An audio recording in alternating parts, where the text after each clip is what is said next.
বরানগর কালীতলা মাঠে শুরু হয়ে গেছিলো আহারে বাহারে খাদ্য মেলা। আর এটা শুরু ছিল যে হচ্ছে দুপুর 2টো থেকে রাত 10টা অবধি। তো আমি আর রাজ পৌঁছে গেছিলাম। তো অনেকগুলো ফুড কোর্টে হচ্ছে ঢুকে গেছিলাম আমরা, কিন্তু বিশ্বাস করুন 2টো থেকে হচ্ছে শুরু হওয়ার কথা, এদিকে কোনো কিছুই হচ্ছে শুরু হয়নি। আমরা গেছিলাম 5টার দিকে, কিন্তু সব কিছু শুরু হতে হতেই সন্ধ্যে 6টা। অনেক কিছু বসেছিল, সাথে ছিল কাবাব, তারপরে ছিল অনেক রকমের কম্বো, তার সাথে ছিল হচ্ছে চা, অনেক কিছু, বলতে গেলে অনেক কিছু।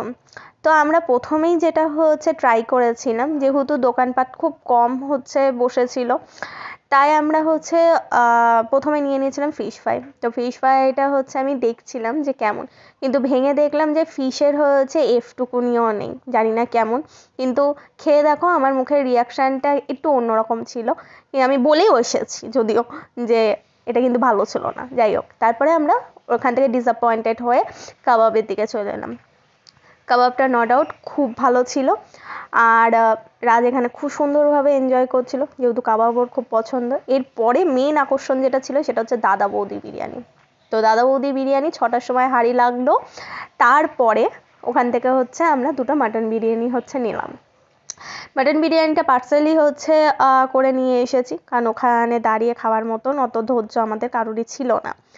তো বাড়িতে অলরেডি নিয়ে চলে এলাম, ঢাললাম।